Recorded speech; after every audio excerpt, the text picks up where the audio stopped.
There's a very big political fallout of all of what went down in Nagpur. Why are things playing out the way they are? We're going to try and get in perspective from some of the top journalists in Maharashtra. But before that, I want to cut across to our ground reporter, Mustafa Sheikh, who's steadfastly been reporting all the developments in terms of investigation from Nagpur. Mustafa, can you take us through the sequence of investigations that have been carried out and what has really come to the fore, which led to what has been till now a very peaceful city to break into the kind of violence that it did? Well, of course, Preeti, the 2 days I've spent here, it is really unfortunate that something like this has happened in Nagpur. We have seen both the communities staying together, shops, commercial shops, residences being together. But yes, it has changed now, it seems. If you see that the FIR which has come to light, it is the FIR registered in Ganeshpet police station, in which Fahim Khan has been named. He is from the Minority Democratic Party. He seems to have kick-started and triggered this entire violent protest directly or indirectly, because he gathered unlawfully with some mob outside Ganeshpet police station asking for an FIR to be registered, after which more and more crowd gathered, and especially the slogans which were raised, and so also Fahim Khan targeted the police, blaming the police, saying that the police supported VHP and Bajrang Dal. So that's why the unfortunate attacks or the misbehavior with movement policemen which was seen was because of this narrative which was stoked in the minds of people, that it is the police who is supporting them, and that's why in such an inhuman way these rioters behaved with the policemen. Back to you. All right, Mustafa, appreciate you joining us for that quick update. The investigations are still on. There is an FIR, but there'll be counter FIRs, and Trust India today to get you a very unbiased perspective on what really went down in Nagpur. Till then, let's cut across to three journalists who've been tracking the story, especially the political fallout of it. Joining me, Sudhir Suryavanshi, Senior Assistant Editor, News Indian Express, Mumbai; Dhawal Kulkarni, Senior Associate Editor, India Today Magazine. I begin with Sahil Joshi, Managing Editor, Raj Tak, Mumbai Bureau and Mumbai Tak. Sahil, there is a clear political fallout of it. Now, why are we seeing what we are seeing? It's a government which has brute majority, yet, the kind of commentary that we are seeing even inside the incumbent government with all the allies is unfathomable.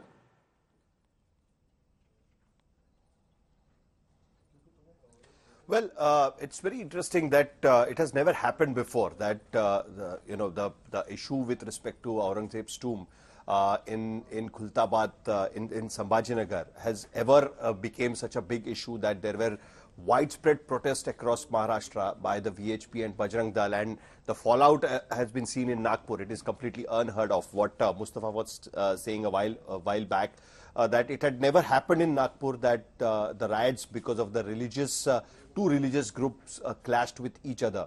It had never happened in 1992 as well. When the Mumbai was burning, the Nagpur was completely calm and quiet. So interestingly, nobody thought that Aurangzeb's tomb issue will become such a big political fallout in Maharashtra. It clearly looks like that there is some sort of one-upmanship within the alliance partners, and the way we saw that the issue originally was picked up by Eknath Shinde, the leader of Shiv Sena, and the Deputy Chief Minister, when Abu Asim Azmi, the Samajwadi Party's Maharashtra president, while speaking to the media, said that some of the historians have said that Aurangzeb was also a good administrator, and that issue was picked up by Eknath Shinde in Maharashtra Assembly, and then everybody started talking about it, and the peak of that issue happened when Nitesh Rane, one of the BJP minister, while speaking to the Bajrang Dal and VHP activist in Shivneri on the day of Shiva Jayanti, made it very clear that there should be a Babri-like action in Maharashtra with respect to the Aurangzeb's tomb, and the government will do its duty when so it clearly looks like that there is some kind of a one-upmanship. Having said that, it's very serious the way things happened in Nagpur, and the way a political party which nobody has heard of. I mean, the leader of the political party who has been arrested in Nagpur had contested the Lok Sabha election, and he had merely got 1,500 votes when he contested Lok Sabha election. So it is completely interesting to see. It's very interesting to see that such a small party made Nagpur boiling on 17th of March. So it clearly, as I said before, that it looks like that there is a kind of a one-upmanship, and that is actually many layers within the story. Right. At this point of time. I want to bring in Dhaval Sahil. Thank you for joining us. Dhaval, with your perspective, for somebody who studied the politics of Maharashtra, why are we seeing the kind of language that you see, where you have a deputy chief minister of the state who actually says that he'll charge people with treason if they praise Aurangzeb? Preeti, let us get this very clear. Any form of violence or hate speech is obviously deplorable. But at the same time, we must also realize that the problem or the controversy did not begin with the screening of Chhawa, but what happened after that. Because as if on cue, Abu Asim Azmi, speaks out in favor of Aurangzeb, then is suspended from the assembly in the ongoing budget session. Then, the leaders from the Hindu right-wing groups, they get into the act, making all sorts of incendiary statements, even calling for the demolition of Aurangzeb's tomb, which is a protected monument, which is a monument that has been protected by the Archaeological Survey of India. See, the problem is, in Maharashtra, as the historian T.S. Shejwalkar famously said, history is the ghost which is sitting on Maharashtra's neck. He said, Itihas ha Maharashtracha mangutivar baslela mahasambandha hai. And he's so true, it was so prescient, because today we are so obsessed with history, its contentious readings and interpretations, and the real and imagined slides of the past. We vacillate so much between narratives of chest thumping and victimhood that we have taken our eyes of what the present and future hold for us, And if religion is the opium of the masses, history combined with religion is the even more potent fix. And what is more shocking is that even ministers and leaders from the ruling Mahayuti combined in Maharashtra are making communally loaded and incendiary statements. And there are good reasons to say that this is meant to divert public attention away from the more pressing bread and butter issues of the day. So for instance, Maharashtra's economy, and I am referring to the economic survey of Maharashtra, which was tabled in the state legislature recently. So the economic survey, which is an official state government publication, shows that Maharashtra's economy is expected to grow at 7.3% in 2024-25, which is lower than the 7.6% growth that the state saw in the preceding financial year. And it has also said industrial growth and services sector growth are expected to fall. You go anywhere, you speak to any youngster in Maharashtra, the rising cost of education, lack of jobs and employment, lack of afford healthcare, they are pressing issues. And let me say this aloud.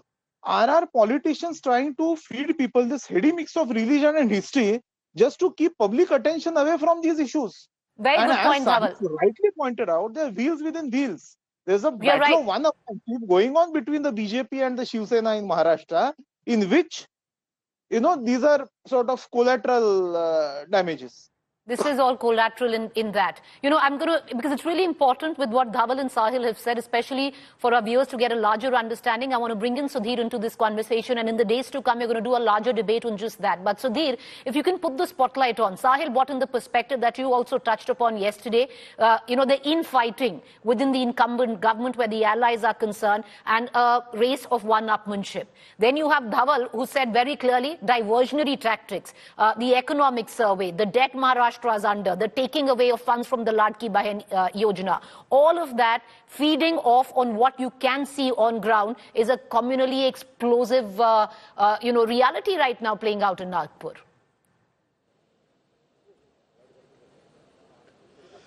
Preeti, I think we all discussing this issue. Generally what happens, this kind of communal issues has been, raised and raked up during the election campaign. And once the election campaign, gets over, everybody, join the administrative work and the focus on the development. But here we have seen very different kind of politics in Maharashtra. Maharashtra has not witnessed such kind of politics earlier. This Mahayuti government has got, you rightly said, it has got a brutal majority in the House. The House number, strength is 288, and they got more than 170, more than 200 seats. Still, they are making, that inflammatory, provocative comments against the one community, pitching against one community. I think that is quite curious to know and understand all these things, why such kind of things are happening. First thing, what I feel that, as Sahil rightly pointed out, that within the Mahayuti, there is a big competition between the Eknath Shinde, who is the Deputy Chief Minister of Maharashtra, and Devendra Fadnavis, who is the Chief Minister. And the both party, share the same Hindutva ideology. To cut to size the Uddhav Thackeray, they broke the Sena. Now there is another alternative. That party is also growing day by day. And Shinde is also ambitious for the top post. So I think that is one of the reasons to grab as much as space, and therefore the BJP leader, Nitesh Rane, has been making very controversial statement from the day one, as he is saying that there was no Muslim, in the Shivaji's army. Then he has made a controversy, Mallar and Jhatka, mutton, all these things. Why Right. such kind of controversy was made by him, and tacit support by his bosses. Today, it's very good thing that Devendra Fadnavis, it reportedly, told all his cabinet leader, arrested from making such communal, statement. One thing I don't understand, one hand, Chief Minister and his delegation went to Davos in Switzerland to sign the 17 lakh crore, agreement for the investment in Maharashtra. And on the other hand, we are having the violence in Nagpur, where the Mian project is there. So what kind of example, what kind of message they want to send to the investor? That is the big questions. Okay, fair point. I appreciate all three of you for joining us, sharing your perspective. We're going to do a larger debate tomorrow. I hope all three of you would be joining us because, with what is happening is on one side, viewers, where you see the kind of violence that takes place, the investigation that is going on. Nagpur, a peaceful city, suddenly sitting on a communal tinderbox. But away from that, there is a political fallout, and why the kind of statements that are coming together. We're going to break that down, and that should be broken down. From space to splashdown.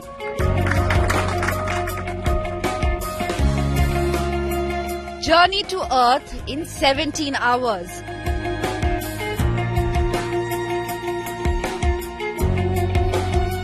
Nine-month stay in space ends.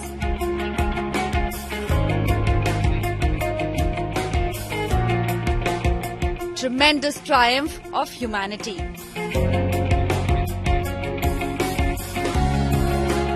Smiles, waves, and surprise dolphin show.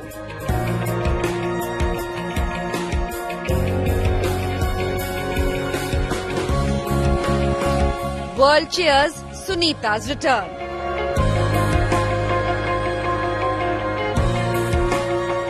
Our space girl is back.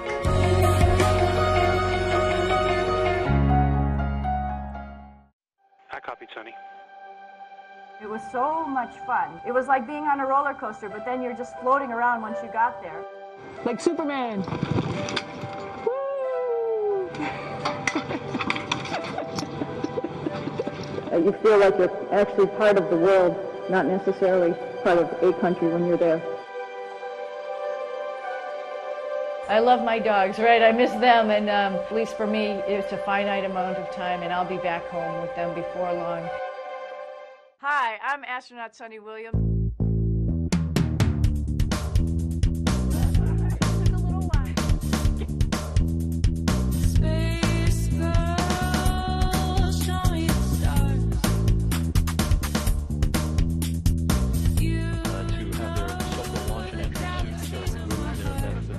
Infectious smile of Sunita Williams. I have had an amazing career here at NASA. I'll have to say, knock on wood, I've just been really lucky in the right place at the right time.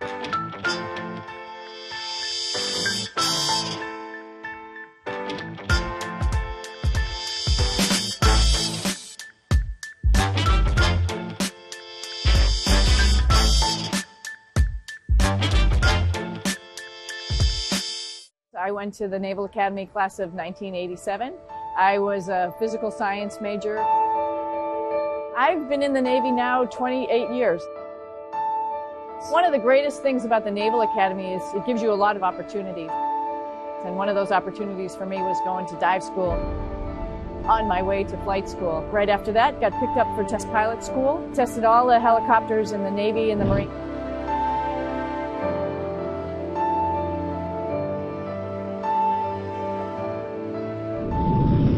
have the opportunity to come here to Johnson Space Center, and I've been at NASA since 1998.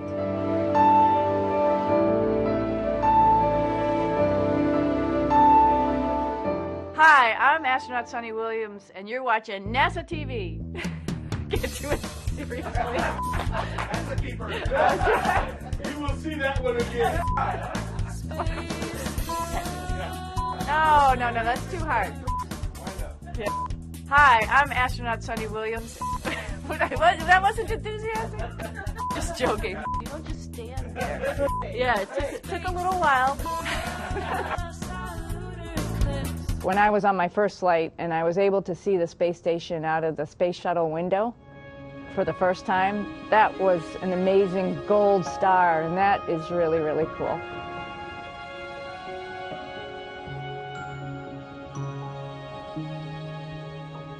Well, I have to tell you, this is my first time in space, but if I did have the opportunity to go again, I absolutely would, because it's really fun living up here, for one thing. Floating around is just unbelievable. It's sort of like being Mary Poppins. You just get to fly everywhere, so that's a lot of fun. But that's just a cursory thing. Secondly, all the science that we are doing up here, we're contributing to science projects on Earth, and then further developing our understanding of space and spacecraft and the future of exploration.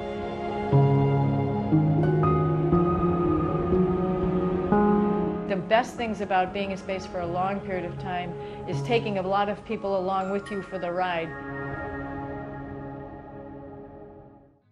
The crew running just a few minutes behind their timeline. No impact to what is expected to be a full 6.5-hour spacewalk today. Ria and Sunny Williams.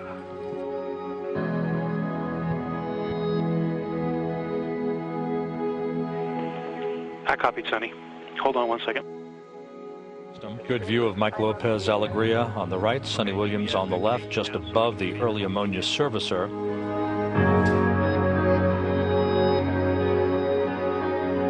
Thousands of miles away from home. Some lucky students in Delhi are going to get to do just that tonight. We've got a bunch of students with us who are going to be questioning astronaut Sunita Williams, who's in space currently, and they're exceedingly excited about. My name is Abhishek. I feel in this era of terrorist threats and no peace, space is an avenue which gives a feel of unity to all. What do you think about this? Up here, you don't see any borders. The world just looks like one beautiful place where people probably are living very peacefully, and it's a great view, and hopefully we get to share it with you through some of our videos and our pictures and some of our words that we send down. So I think space is a great avenue where people are working together, and the International Space Station is a great example of that, where we have over 16 countries working together to build this marvelous engineering project up here.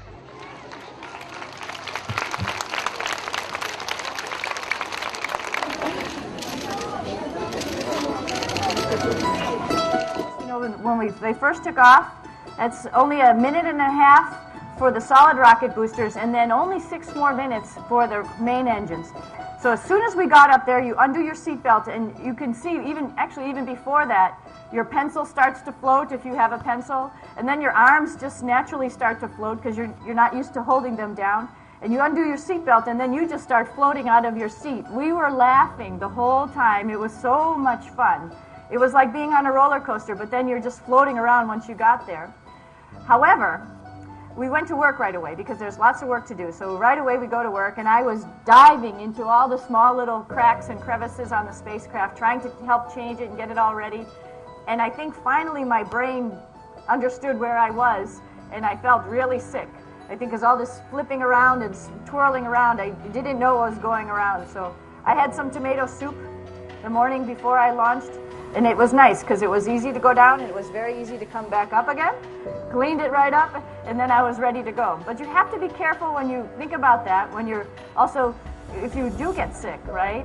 Because if you throw up, think about that for a second, it just goes everywhere. So you have to be ready with the bag, ready to catch it. But I felt fine after that. After I got sick once, all was good. I think people ask me, were you really happy to come home? And I think I was, in my emotion, a little more sad to leave the space station because it's a beautiful place. and it's just a great place to work and live, and you feel like you're actually part of the world, not necessarily part of a country when you're there.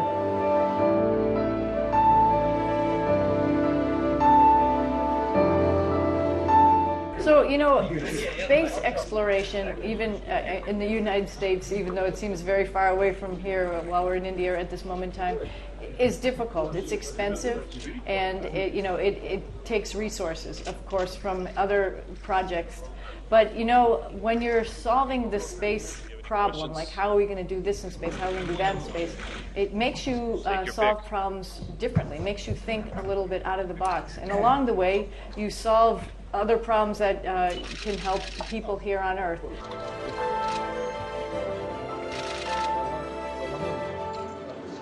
How to say, shuttle. I was on the middeck, and so my main goal was part of the construction of the space station in that flight. This flight, the three of us working together in the Soyuz closely, it's a lot different being on the flight deck.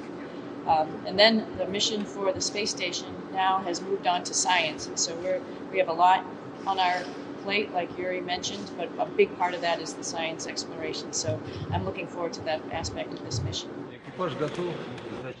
So it's going to be a very busy increment, but of course there's got to be time to look at the Earth, because that's going to be one of the best things.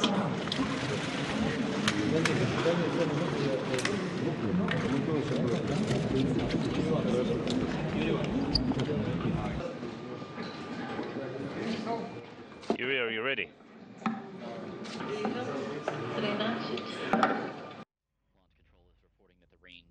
At the Baikonur Cosmodrome is clear.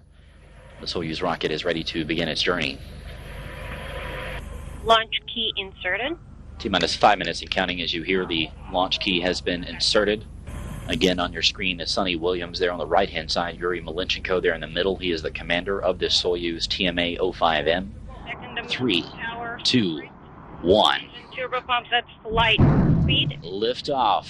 Liftoff of the Soyuz TMA-05M carrying Sunny Williams, Yuri Malenchenko, and Aki Hoshide on a 2-day journey to the International Space Station.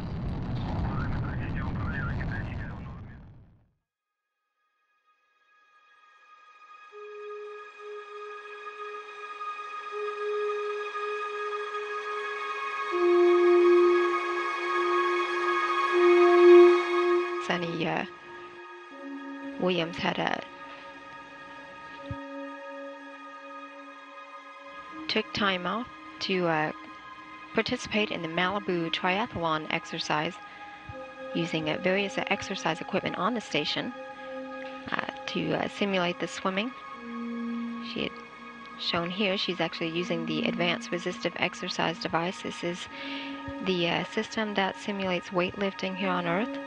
And here this simulates the muscles that she would be using as in the swimming portion of the triathlon.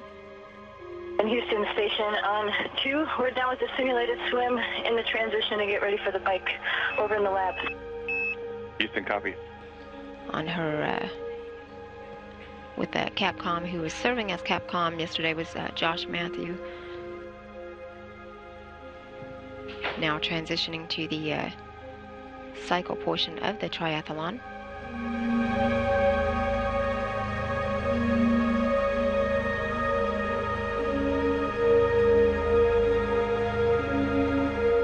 Big thanks. I'm happy to be done.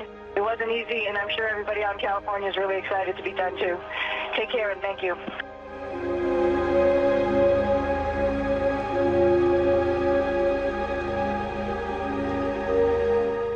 Hello, I'm Sunny Williams. I'm up here on the International Space Station. Now, I want to say where we are. So right now, we're in the Japanese laboratory. It's one laboratory out of many here on the International Space Station. So this is Node 2. This is a really cool module. Of course, most of these modules you'll see they have 4 sides, and they're put together. That way we could sort of work on a flat plane, either a wall, a floor, another wall, or the ceiling. But, you know, again, all you have to do is turn yourself and your reference changes. The reason I'm bringing that up is because this is where 4 out of 6 of us sleep. And so people always ask about sleeping in space. Do you lie down? Are you in a bed? Not really, because it doesn't matter. You don't really have the sensation of lying down. You just sit in your sleeping bag. So here's one sleep station right here. I'm going in right now. So I'm inside. It's sort of like a little phone booth, but it's pretty comfy. I've got a sleeping bag right here that we sleep in, so we don't have sort of like a little bit of a cover. We don't fly all over the place. Here's a pretty cool place. This is sort of like in your house where everybody meets in the morning. After you wash your face, brush your teeth, you want to find something for breakfast. And this is our kitchen. You might notice there's all sorts of foods here. It's like opening the refrigerator. You got all your different stuff that you want to have: drinks, meats, eggs, vegetables, cereals, bread, snacks. And that's a good place. That's where you find all the candy. I'm here with my two buddies in the airlock. Actually, these are two spacesuits that are ready, primed up to go outside, as we call it, to go do a spacewalk in case we have to do anything outside. Remember, space is really cold and really hot, and it's also the vacuum of space with no pressure, and so some of the equipment doesn't work well all the time. So we might have to go out and do a spacewalk. As Sunny Williams and Aki Hoshide dancing to Madonna's Vogue, an exercise that also helps purge the nitrogen from their bloodstreams. Whole socket that crew members will be using to a good view of Sunny Williams out on the P6 truss, in between the two solar array wings that are on the P4. This is Hoshide moving away from the Z1 toolbox, headed back to the airlock. 550. We'll get you up for 12 check.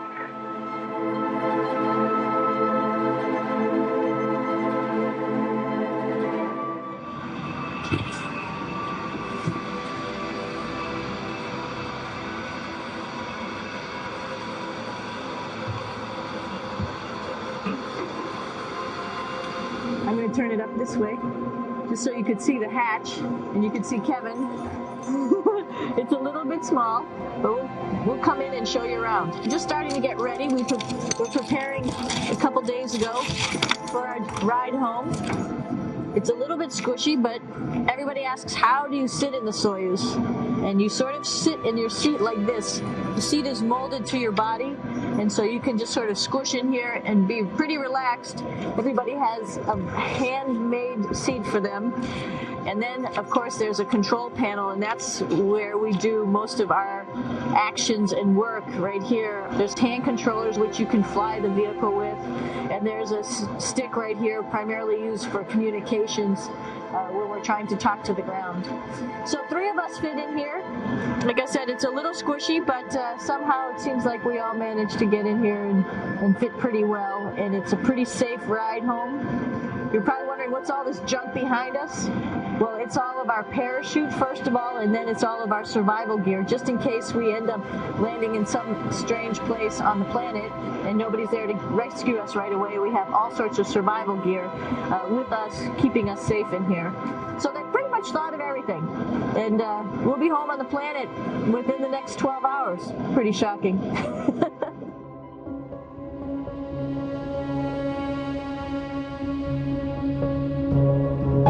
This is Mission Control Houston. Touchdown confirmed. The front screen of the Russian Mission Control Center with the words Есть посадка. They've landed. Expedition 33 is home. Sunny Williams, Yuri Malenchenko, Aki Hoshide, touching down northeast of Arkelek. This is Mission Control Houston. We're now getting live video of the crew. Cheers going up from the flight control team here in Mission Control. Good view of Sunny Williams.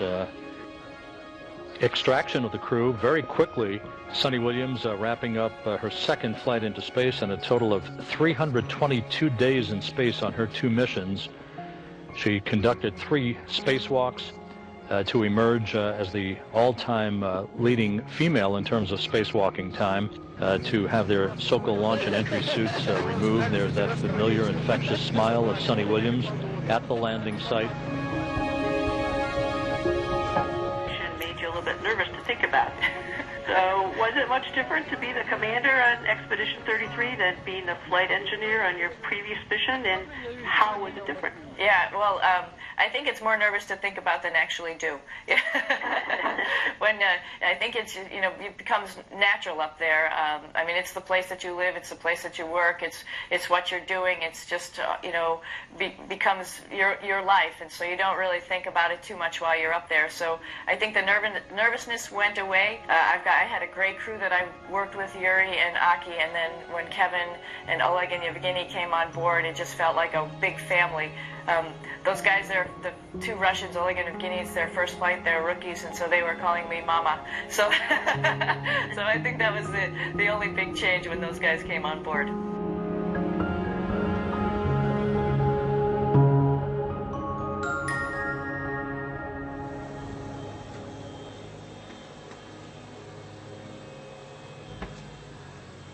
I received a very special gift in one of my crew care packages, and I just wanted to show it off to everybody in India and wish India a very happy Independence Day for August 15th. And when people ask me about India, what do I think about? I think that it's a very colorful place, not only from the colors of the beautiful flag, but of all the people who are there. It's a very creative, colorful, wonderful place, and I'm very proud to be from there. So happy Independence Day, everybody in India.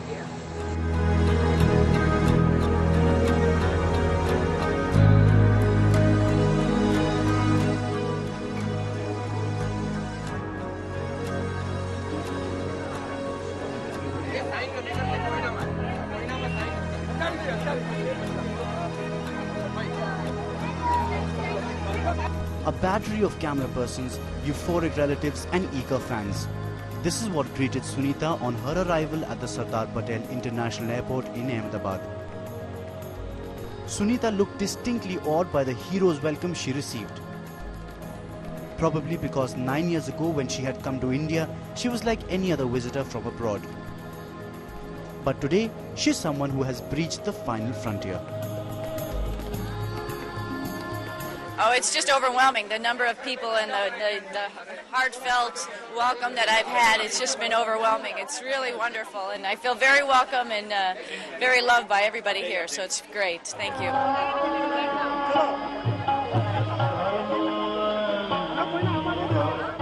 Gujarat's Chief Minister, in his first encounter, was all praise for the astronaut.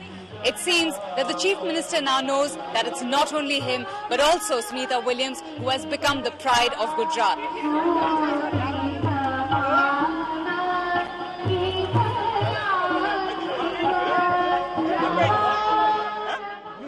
Hello, everybody in Jalasa. Kemcho. Know that I feel this is a very happy occasion to come to my father's ancestral home. I love being Indian, so I'm so happy to have brought it with me into space. I'm so happy to be Gujarati, and I'm so happy to be from here.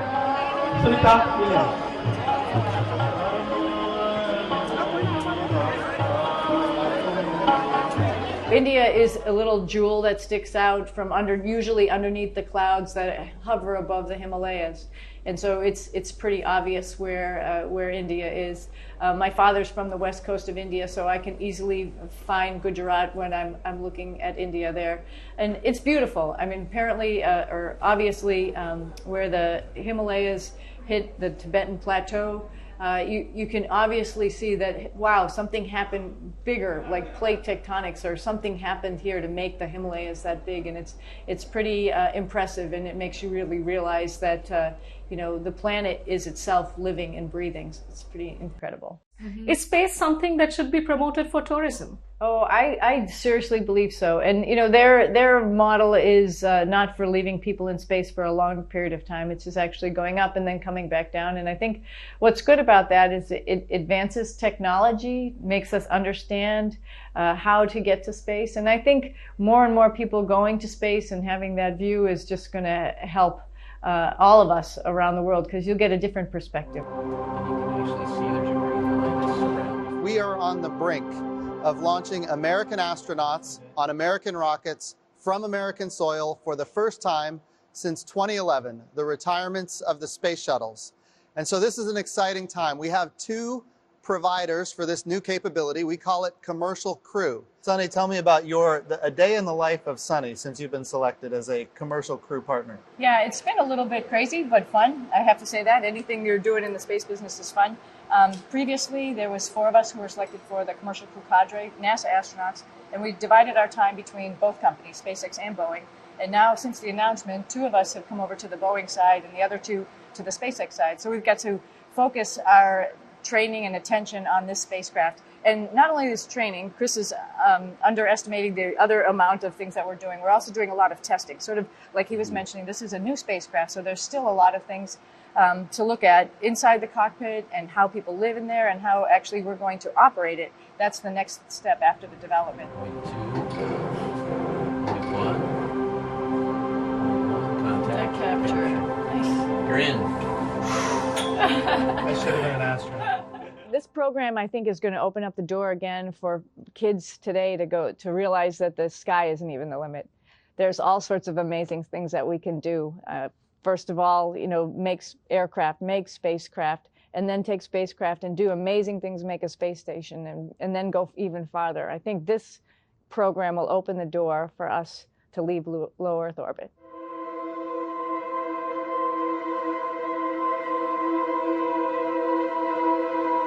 Peony 1, LC. Go for Peony 1. Verify HB storage mass.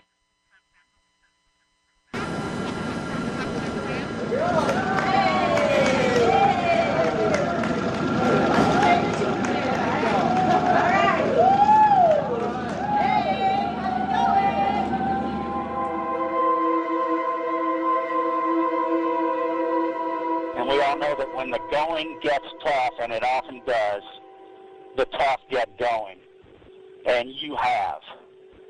And Sunny and I are honored to share this dream of spaceflight with each and every one of you.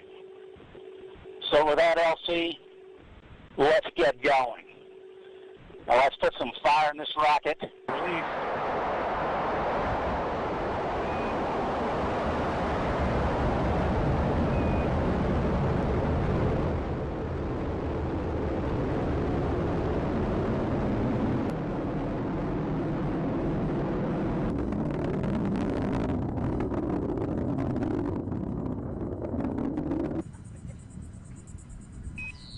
Good handle.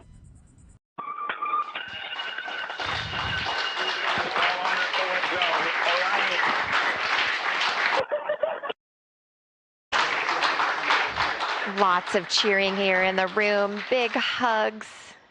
Sunny Williams coming through in her blue flight suit. Oh. And followed shortly behind by Commander of Starliner, Butch Wilmore, now back on the space station, the 3rd visit for both astronauts and the first crewed flight test of the Starliner spacecraft.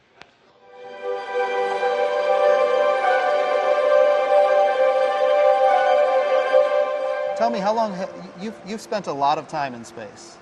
How much time have you spent in space? A little over 320 days. A little over 320 days. So this time, when you go back, how long are you planning to stay?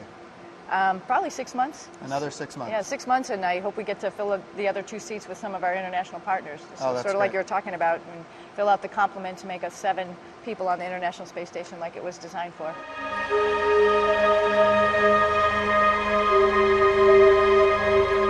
Indian origin astronaut Sunita Williams stuck in space. She and her crewmate Butch Wilmore are stranded after glitches were found in the Boeing spaceship they are traveling in. Sunita's return to Earth may now be delayed. Commander Matt Dominic as she gets suited up in her seat, ready for undock.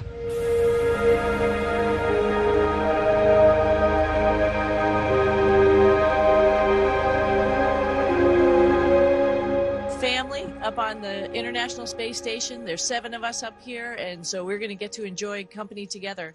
And of course, Christmas is Christ. Hallelujah, a Savior is born. So from all of us to all of you, Merry Christmas.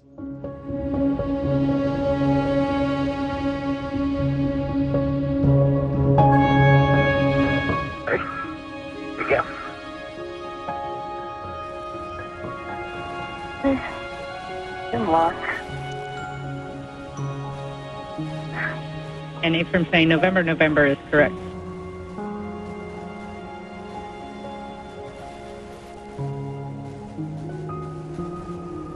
Marshall, are you back? Yes. You just set a record for spacewalks. What was that like to be the woman who has walked more hours in space than any other? You know, it's all sort of a matter of happenstance. I was really lucky to be in the astronaut corps when we were building this amazing International Space Station and had the opportunity to do a number of construction spacewalks. And then, you know, coming up here this time, it was not the plan, but we were ready. You know, Butch and I prepared and we're fully up, ready to do anything for the ISS. So it was maybe good fortune that we got to do it, and a couple of the spacewalks were some pretty critical things, and we were able to get it done.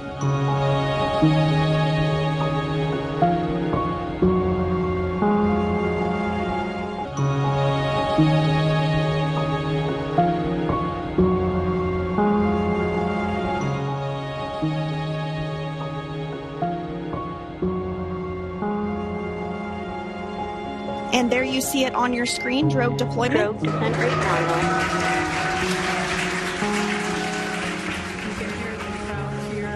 That was a live view from our recovery vessel. And splashdown. Crew 9 back on Earth.